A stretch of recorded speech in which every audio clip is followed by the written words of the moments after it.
নমস্কার। আজ আমি আরেকটা নতুন ভিডিও নিয়ে চলে এসেছি আমার স্মার্ট স্টাডি এডুকেশন চ্যানেলে।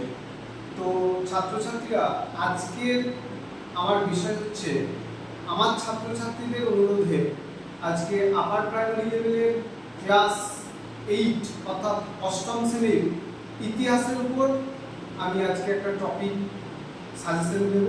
হ্যাঁ, আমাদের প্রথম টপিকটা হচ্ছে আঞ্চলিক শক্তির উত্থান।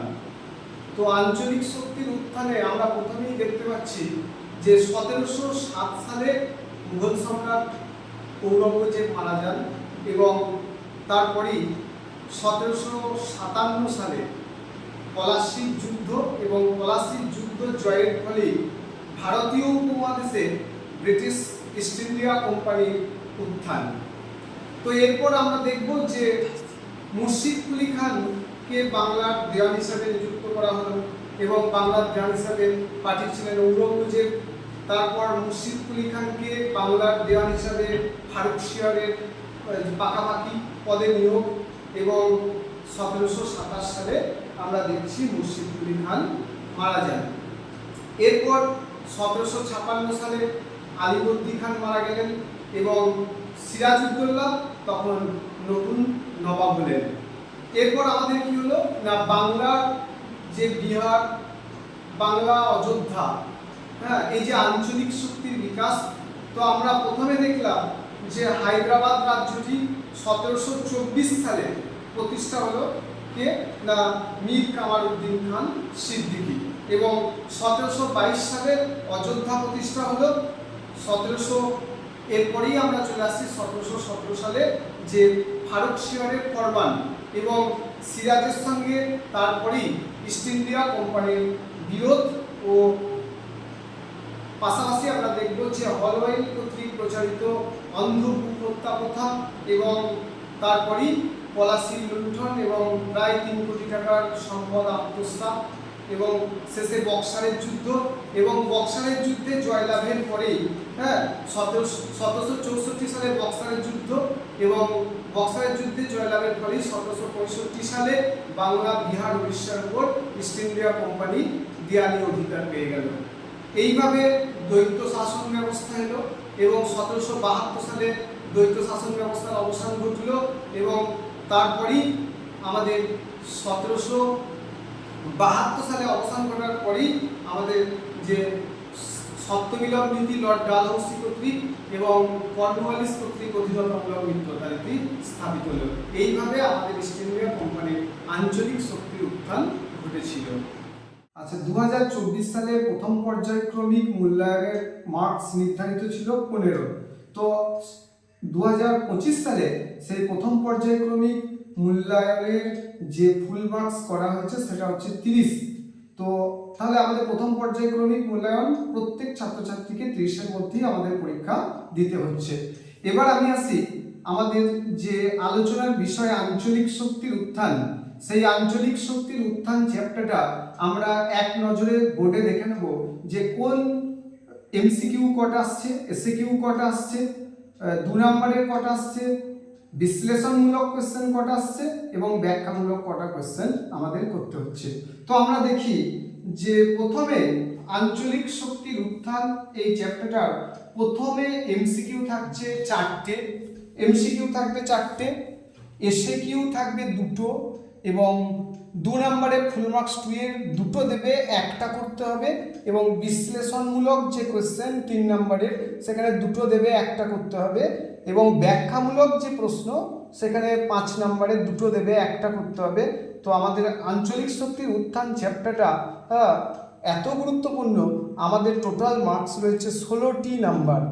তো এই যে 16টি নাম্বার, এই 16টি নাম্বার পেতে আমি ছাত্রছাত্রীদের প্রথমেই রিকোয়েস্ট করব যে তোমরা টেক্সট বইটা ভালো করে রিভাইজ করো, ভালো করে লাইন বাই লাইন পড়ো। সেখান থেকে তোমরা 4 নম্বরের এমসিকিউ ভালো পাবে, 2 নম্বরের এসএকিউ করতে পারবে, ফুল মার্কস 2 সেটাও করতে পারবে এবং এইভাবে বিশ্লেষণমূলক ও ব্যাখ্যামূলক প্রশ্নের অ্যান্সার তোমরা সহজেই করতে পারবে। সুতরাং ভালো করে টেক্সট বুক পড়ো, টেক্সট বুক হচ্ছে আগে, text book line by line পড়ো তাহলেই তোমরা তোমাদের যে ভয় পাচ্ছিলে, আমাকে যে বলেছিলে যে স্যার আপনি ইতিহাসের প্রথম অধ্যায় বা দ্বিতীয় অধ্যায়ের উপর একটু কোয়েশ্চেনটা করে দিন, তো আমি বলবো কি তোমরা প্রথমে টেক্সট বুক পড়ো, ভালো করে টেক্সট বুক পড়ে তারপর তোমরা কোয়েশ্চেনগুলোর সলভ করবে। তো দেখি এবার আমি আমার প্রথম অধ্যায় এই আঞ্চলিক শক্তির উত্থান, এই অধ্যায়টার যে কটি গুরুত্বপূর্ণ কোয়েশ্চেন রেখেছি সেটা আমি তোমাদের সামনে তুলে ধরছি। পর্যায়ক্রমিক মূল্যায়ন 2025, শ্রেণী অষ্টম, বিষয় ইতিহাস। হ্যাঁ, এই যে দ্বিতীয় অধ্যায় আঞ্চলিক শক্তির উত্থানে আমি গুটিকতক 2 নম্বরের কোয়েশ্চেন তোমাদেরকে দিয়েছি। এই কোয়েশ্চেন কটা, যেমন পলাশির লুণ্ঠন বলতে কি বোঝো, হ্যাঁ, তারপর বেসিনের সন্ধি কত সালে কাদের মধ্যে হয়েছিল, সলবাইয়ের সন্ধি কত সালে কাদের মধ্যে হয়েছিল, লাহোরের সন্ধি কত সালে কাদের মধ্যে হয়েছিল, তারপর ব্রিটিশ রেসিডেন্টদের কাজ কি ছিল, মোস্ট ইম্পর্টেন্ট, ব্রিটিশ রেসিডেন্টদের কাজ কি ছিল, ফারুকশিয়র ফরমানের মূল শর্তগুলি উল্লেখ করো। হ্যাঁ, তারপর 1765 সালে এলাহাবাদের যে দুটো চুক্তি হয়েছিল সেই চুক্তি দুটো কি কি, আলীনগরের সন্ধির ফল কি হয়েছিল, তোমরা পড়বে শ্রীরঙ্গপত্তমের সন্ধি কবে কাদের মধ্যে হয়েছিল, অন্ধ কূপ হত্যা বলতে কি বোঝো, বন্দিবাসের যুদ্ধ, বক্সারের যুদ্ধ কত সালে কাদের মধ্যে হয়, দস্তক কি হয়েছে। এইগুলো 2 নম্বরের কোয়েশ্চেন। মূলত এই কোয়েশ্চেন কটা তোমরা অবশ্যই করবে।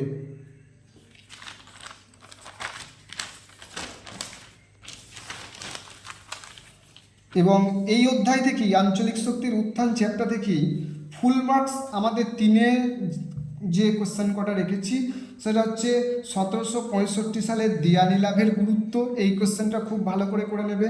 হয়েছে, ফারুকশিয়রের ফরমানের গুরুত্ব করবে, দ্বৈত শাসন ব্যবস্থা বলতে কি বোঝো, এই কোয়েশ্চেনটা করবে, সত্যবিলোপ নীতি কে কত সালে প্রয়োগ করেন, এই নীতির শর্তগুলো কি কি, এই কোয়েশ্চেন কটা করবে, অন্ধ কূপহত্যা প্রথা সম্পর্কে কি জানো লেখো, এই কোয়েশ্চেনটা করবে, এবং সর্বশেষ টিকা লেখো অধীনতামূলক মিত্রতা নীতি, এই কোয়েশ্চেন কটা অবশ্যই ফুল মার্কস 3-তে দেখে যাবে।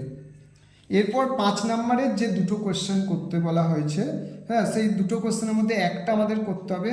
আমি রেখেছি পলাশির যুদ্ধের কারণ, হ্যাঁ, এর ফলাফল কি হয়েছিল, হ্যাঁ, বক্সারের যুদ্ধের গুরুত্ব, এবং টিকা লেখো অধীনতামূলক মিত্রতা নীতি।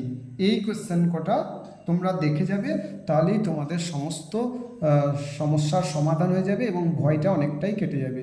আশা করি তোমরা নিশ্চয়ই এগুলো দেখবে এবং পরীক্ষার জন্য প্রিপারেশন নেবে। নমস্কার, আমার ছাত্রছাত্রী, প্রধানত অষ্টম শ্রেণীর ছাত্রছাত্রীদের প্রতি আবার শুভেচ্ছা, ভালোবাসা রইল। তোমাদের অনুরোধে আজকে আমি যে টপিকটা তোমাদের সামনে দিতে পেরেছি, হ্যাঁ, সেই টপিকটা তোমরা অবশ্যই দেখবে এবং যে কোয়েশ্চেন কটা আমি রেখেছি সেই কোয়েশ্চেন কটা মেনলি সেই কোয়েশ্চেন কটা পড়ে গেলে অবশ্যই তোমরা সফল হবে। তো এরকম এই শিক্ষামূলক ভিডিও পেতে তোমরা আমার চ্যানেলটি অবশ্যই কমেন্ট, শেয়ার এবং সাবস্ক্রাইব করতে ভুলো না। ধন্যবাদ।